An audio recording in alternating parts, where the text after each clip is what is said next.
Molly Brown, the unsinkable Molly Brown. She was a society woman who had survived the Titanic and then fled to Paris for life on the stage. When she returned to New York, she checked into a room at the Barbizon.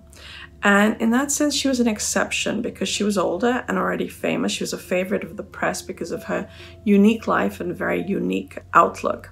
At the Barbizon, she practiced her arias in the high-ceilinged rehearsal rooms on the upper floors, and she tussled with the flappers whom she did not approve of, even though she probably would have been one had she been younger. And she had book discussions over tea before finally dying in her room of a brain aneurysm. Grace Kelly. She was a well-off girl from Philadelphia who convinced her millionaire father to let her go to study acting in New York with the condition that she'd stay at the Barbizon and only at the Barbizon. While Grace seemed prim and proper, she was, for example, the perfect woman patiently waiting for Jimmy Stewart in Hitchcock's film Rear Window, those who lived with her at the Barbizon knew better. The future Princess of Monaco loved to dance down the hallways of the Barbizon topless. Her best friend there lived in the room next door, Carolyn Scott, from the wrong side of the tracks, who had squirreled away the money that she'd won from a beauty contest to come to New York to make it as a model.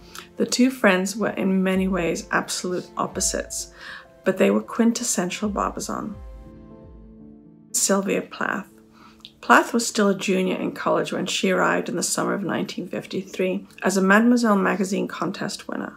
Her time in New York was so life-changing that 10 years later she would write her only novel, but famous novel, The Bell Jar, about that experience.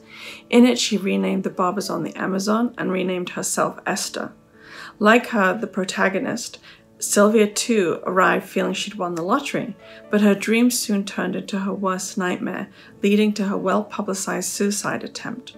Right before she left the Barbizon in New York, on the very last night, just like Esther would in The Bell Jar, Sylvia too took her carefully curated wardrobe, of which she'd been so proud, and tossed it, each article of clothing, off of the Barbizon rooftop. Liza Minnelli.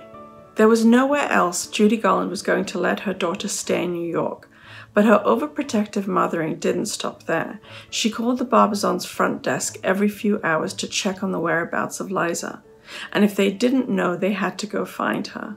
At the same time, Judy worried that her daughter Liza might be lonely, and she got the manager, Hugh Connor, to try to find her friends among the bevy of young women at the hotel. Meg Wolitzer. In 1979, when the writer Meg Wolitzer arrived, she would be the last of the Mademoiselle magazine contest winners to make their way to New York and the Barbizon. Her hair smelling of that fabulous 1970s shampoo called Gee, Your Hair Smells Terrific. She and her fellow contest winners poked fun at everything that their predecessors had held in such high regard, from makeovers to grand balls. But on the last night, they gathered reverentially on the roof of the Barbizon to give tribute to Sylvia Plath, who had famously, of course, flung all her clothes over the side on the last night of her stay there.